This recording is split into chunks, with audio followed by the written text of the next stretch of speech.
आइए जानते हैं आज के प्रमुख अंतर्राष्ट्रीय खबरों को। पहले एक नजर हेडलाइंस पर। एक सांसद 20 लाख वोटर तक कैसे पहुंच सकता है? लोकसभा में अमित शाह ने उठाया ये सवाल। परिसीमन पर संसद में जोरदार बहस। निशिकांत दुबे ने कहा जनसंख्या आधार लागू हुआ तो घटेगी दक्षिण की सीटें। राहुल गांधी पर एफआईआर दर्ज करने का आदेश। दोहरी नागरिकता केस में बढ़ी मुश्किलें। डोनाल्ड ट्रंप बोले हॉर्मुज स्ट्रेट खुला लेकिन अमेरिका नाकाबंदी रहेगी जारी। ईरान ने हॉर्मुज स्ट्रेट पूरी तरह खुला रखने का किया ऐलान। डिलिमिटेशन बिल और जम्मू कश्मीर से जुड़े पाकिस्तानी के बयान पर भारत ने दी प्रतिक्रिया। शेख हसीना प्रत्यर्पण से जुड़े सवाल पर भारतीय विदेश मंत्रालय क्या बोले। ईरान ने लेबनान में युद्ध विराम और हिजबुल्लाह पर यह कहा। लव एंड वॉर की रिलीज को लेकर सस्पेंस खत्म। मेकर्स ने किया तारीख का ऐलान। और श्रेयस अय्यर बने सुपरमैन। लोगों ने कहा catch of the season.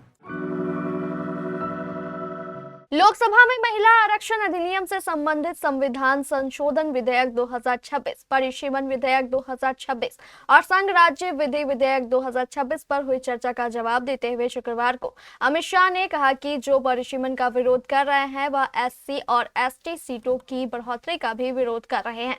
Lok Sabha में केंद्रीय गृह मंत्री अमित शाह ने कहा कि महिला आरक्षण के लिए जो संविधान संशोधन है उस पर एनडीए गठबंधन के सभी सदस्यों ने अगर मगर किंतु परंतु इसका उपयोग करके स्पष्ट रूप से महिला आरक्षण का विरोध किया।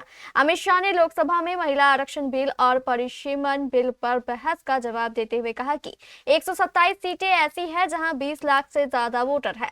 कुछ सीटें ऐसी भी हैं जहां इससे भी अधिक मतदाता हैं। ऐसे में एक सांसद के लिए कैसे संभव है कि वह इतनी संख्या में मतदाताओं तक कैसे पहुंच सकता है?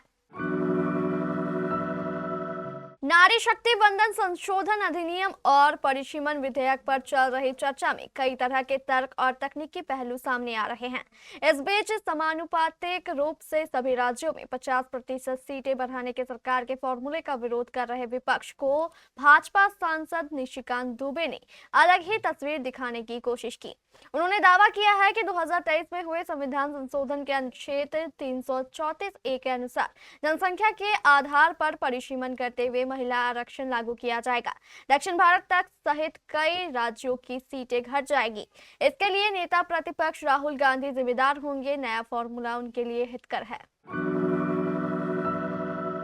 इलाहाबाद हाई कोर्ट की लखनऊ बेंच ने एक बड़ा आदेश दिया है। कोर्ट ने कहा है कि रायबरेली में कांग्रेस नेता और लोकसभा में नेता प्रतिपक्ष राहुल गांधी के खिलाफ एफआईआर दर्ज की जाए। यह मामला उनकी ब्रिटिश नागरिकता से जुड़ा है।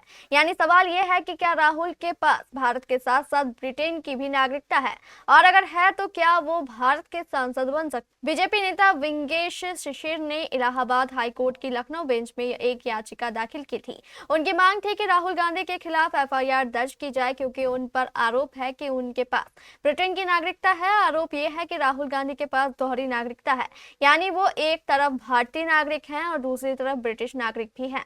भारत का कानून कहता है कि एक व्यक्ति के पास सिर्फ एक देश की नागरिकता हो सकती है। अगर किसी के पास दोहरी नागरिकता है तो वो भारत में चुनाव नहीं लड़ सकता और ना ही सांसद बन सकता है। अमेरिकी राष्ट्रपति डोनाल्ड ट्रंप ने ट्रुथ सोशल पर एक पोस्ट पर हॉर्मुज स्ट्रेट खोलने के लिए ईरान को धन्यवाद दिया। उन्होंने लिखा, ईरान ने अभी घोषणा की है कि स्ट्रेट ऑफ हॉर्मुज पूरी तरह खुला है और आवाजाही के लिए तैयार है। हालांकि इसके चंद मिनट बाद ही उन्होंने एक और पोस्ट कर कहा कि हॉर्मुज में अमेरिकी नाकाबंदी जारी रहेगी। उन्होंने लिखा, हॉर्मुज स्ट्रेट व्यापार और आवाजाही के लिए पूरी तरह खुला और तैयार है, लेकिन नौसैनिक नाकाबंदी ताकत और प्रभाव के साथ जारी रहेगी। ट्रंप ने यह भी बताया है कि अमेरिकी नाकाबंदी सिर्फ ईरान पर लागू रहेगी। उन्होंने कहा, यह सिर्फ ईरान पर लागू होगी जब तक ईरान के साथ हमारा समझौता 100% पूरा नहीं हो जाता। ईरान के विदेश मंत्री अब्बास अराक्ची ने अमेरिका के साथ युद्ध विराम की बाकी अवधि तक के लिए हॉर्मुज स्ट्रेट को पूरी तरह खुला रखने का ऐलान किया है। एक्स पर जारी बयान में उन्होंने कहा, लेबनान में युद्ध विराम के बाद सभी व्यावसायिक जहाजों के लिए हॉर्मुज स्ट्रेट से गुजरने का रास्ता युद्ध विराम की बाकी अवधि तक पूरी तरह खुला घोषित किया जाता है। अमेरिका ने इस हफ्ते की शुरुआत में घोषणा की थी कि वह हॉर्मुज स्ट्रेट की नौसैनिक नाकाबंदी शुरू करेगा। इससे पहले ईरान ने फरवरी में अमेरिका इजराइल हमले के जवाब में दुनिया के सबसे व्यस्त तेल शिपिंग मार्ग यानी हॉर्मुज को कई हफ्तों तक प्रभावी रूप से बंद किया था। भारत ने पाकिस्तान की ओर से डिलिमिटेशन बिल पर की गई टिप्पणी पर प्रतिक्रिया दी है। भारतीय विदेश मंत्रालय ने इसे आंतरिक मामला बताया है। विदेश मंत्रालय के प्रवक्ता रणधीर जायसवाल ने शुक्रवार को साप्ताहिक प्रेस वार्ता में पाकिस्तान की टिप्पणी से जुड़े एक सवाल पर कहा, भारत के आंतरिक मामले हैं। हम उनमें दखल देने या इस तरह की कोई टिप्पणी करने की किसी भी कोशिश को खारिज करते हैं। दरअसल गुरुवार को पाकिस्तान के विदेश मंत्रालय ने जम्मू कश्मीर का जिक्र करते हुए भारतीय संसद में पेश हुए डिलिमिटेशन बिल पर टिप्पणी की थी। पाकिस्तानी विदेश मंत्रालय के प्रवक्ता ताहिर अद्राबी ने कहा था, भारतीय संसद में परिसीमन विधेयक 2024 में पेश किया गया है। हम जम्मू कश्मीर में भारत की तथाकथित परिसीमन प्रक्रिया को पूरी तरह खारिज करते हैं, जिसमें जम्मू कश्मीर से जुड़े किसी भी प्रावधान को भी शामिल किया गया है। भारतीय विदेश मंत्रालय ने बांग्लादेश की पूर्व प्रधानमंत्री शेख हसीना के प्रत्यर्पण से जुड़े सवाल पर प्रतिक्रिया दी है। विदेश मंत्रालय के प्रवक्ता रणधीर जायसवाल ने शुक्रवार को साप्ताहिक प्रेस वार्ता में कहा कि भारत सरकार इससे जुड़े एक अनुरोध पर विचार कर रही है। रणधीर जायसवाल ने कहा, एक अनुरोध पर विचार किया जा रहा है या जारी न्यायिक और आंतरिक कानूनी प्रक्रियाओं का हिस्सा है। हम इस मुद्दे पर सभी पक्षों के साथ सार्थक बातचीत जारी रखेंगे। हम सभी घटनाक्रमों पर बहुत करीब से नजर रख रहे हैं। विदेश मंत्रालय के प्रवक्ता ने बांग्लादेश के विदेश मंत्री के हाल में हुए भारत यात्रा का जिक्र किया और भारतीय विदेश मंत्री एस जयशंकर के बयानों पर जोर दिया। ईरान ने लेबनान में युद्ध विराम का स्वागत किया है और इसे कूटनीतिक सफलता के साथ साथ हिजबुल्लाह के प्रतिरोध का नतीजा बताया है। विदेश मंत्रालय के प्रवक्ता इस्माइल वकाई ने कहा कि ईरान पर युद्ध विराम को अमेरिका के साथ व्यापक समझ का हिस्सा मानता है, जो पाकिस्तान की मध्यस्थता में हुई बातचीत के जरिए बनी। उन्होंने जोर देकर कहा कि ईरान लगातार पूरे क्षेत्र में व्यापक युद्ध विराम की मांग करता रहा है। ईरान के वरिष्ठ अधिकारियों ने इस युद्ध विराम के लिए हिजबुल्लाह की भूमिका का भी जिक्र किया। ईरानी संसद के स्पीकर मोहम्मद बाकिर कालिबाफ ने एक्स पर अरबी में किए गए एक पोस्ट में कहा कि यह समझौता हिजबुल्लाह की मजबूती और प्रतिरोध धुरी की एकता का नतीजा भर है।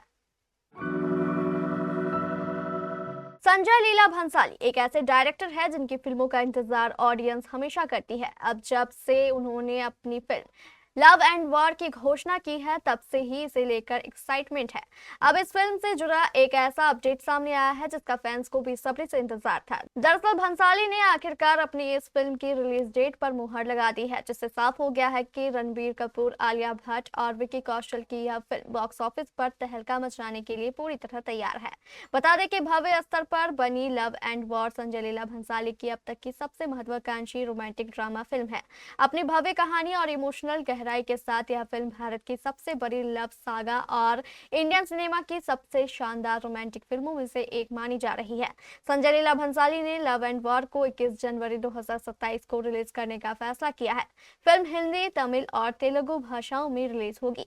मेकर्स ने ऑफिशियल अपने सोशल मीडिया अकाउंट पर तारीख पर मुहर लगाई है। इसी के साथ अब फैंस के बीच हलचल शुरू हो गई है। गुरुवार को वानखेड़े स्टेडियम में हुए मुंबई इंडियंस और पंजाब किंग्स के बीच आईपीएल मुकाबले में श्रेयस अय्यर के कैच को कैच ऑफ द सीजन कहा जा रहा है।